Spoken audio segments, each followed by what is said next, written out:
Alhamdulillah wassalatu wassalamu ala rasulillah wa ala alihi wa sahbihi wa man wala. Amma ba'du, ƴan uwa assalamu alaikum wa rahmatullahi wa barakatuh. Zakatul fitr wata zakka ce wadda take da alaka da shan ruwa, wata yan gama azumi, don ake mata zakatul fitr, zakar da ake bai bayan an sha ruwa an gama azumi. Zakka ce wadda Annabi sallallahu alaihi wasallam ya wajabta kamar da hadisi ya tabbata cikin Sahih Bukhari da Muslim daga Abdullah bin Umar. Allah ya kara mishi yadda da shi da mahaifin shi. Yace Annabi sallallahu alaihi wa sallam ya wajabta zakatul fitr akan ɗa da bawa, babba da ƙarami na musulmi. Ya wajabta ta sa'i ake bai na dabino ko sa'i na sha'ir ko sa'i na abinci. Watan abincin da aka shekaru ana ci shi ake so a fitar sai a bayar a ba miskinai da fakirai. Malamai sun yi saɓani wa ake baiwa. Wasu na ganin duk wanda aka ce a ba zakka guda 8 innan da aka faɗi cikin suratul Tauba duk su za a ba. Wasu malamai kuma suna ganin a kala biyu kawai daga miskinai sai fakirai. Su kawai ake ɗaukar wannan zakka a bayar, wato su ne mabukata wanda baya da shi gaba ɗaya da wanda yake da shi abin da yake da shi baya isa shi. Me ake fitarwa? Kamar da muka faɗi ana fitar da abincin da aka shekaro ana ci.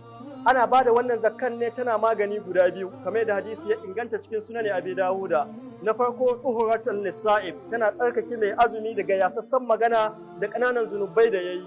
Na biyu kuma qu'umatan lil masakin, abinci ne ga miskinai. Wato ran sallah ba a so a ga ƴan uwa musulmi suna bara, ba a so a samu miskinai.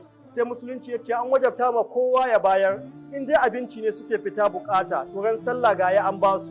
Don haka ya ku masu bara, in kun samu zakatul fitr ku ji tsoron Allah. Ba daidai bane ran sallah a ga almajiri cikin garuruwan musulmi. In an ga nai, yana nuna ko dai musulmi ba su fitar da zakatul fitr ba, ko kuma an fitar an bashi shi bara ne yake domin ya tara kuɗi, ba baran neman abinci yake ba.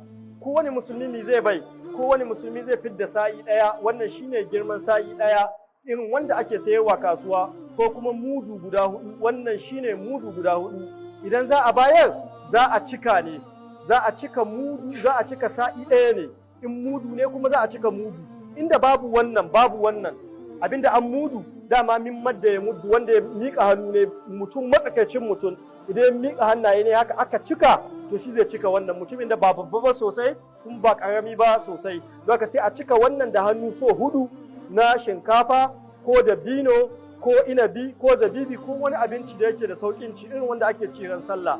Za a iya bayarwa da gero, wanda baya da komi sai gero zai iya bayarwa da gero, to amma ya san makasudin yin ta domin a samu abincin sallah, kuma ba a cika yin abincin sallah da gero ba. Wani irin mutum ke bayarwa? Wanda ke da wani nau'in dukiya, wanda yake da abin da zai ci ɗai abin da ya rage shine nisabinta. Wata in gidanka akwai abin da za a ci na sallah, wani abinci ya rage, to wannan abincin shine abincin da za a fidda zakatul fitr da shi.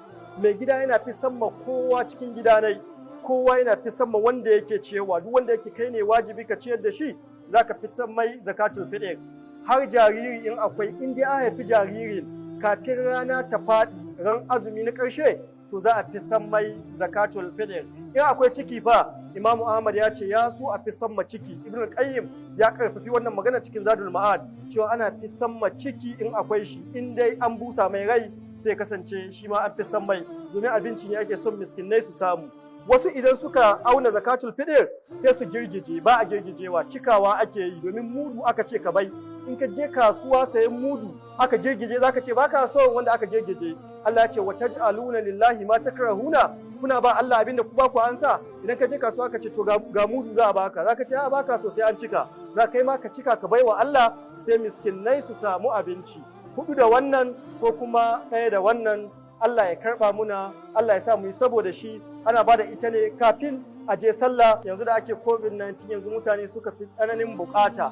Zaka kana iyawa, kila ma in gidanka buhu ne za a saye, an auna kowa ya kama buhu, sai a sai buhu ɗaya a ɗauke shi da yake aje a kai ma bayan Allah masu bukata. Kamar yadda Allah ya ce qad aflaha man tazakka wa zakara rasma rabbih fa salla, lalle wanda ya fidda zakatul fitr ya ambaci ubangiji ne hanyar zuwa idi kuma yi sallah idi, lalle ya samu babban rabo. Allah ya samu babban rabo. Allah ya kaɗe ibadunmu. Wassalamu alaikum wa rahmatullah.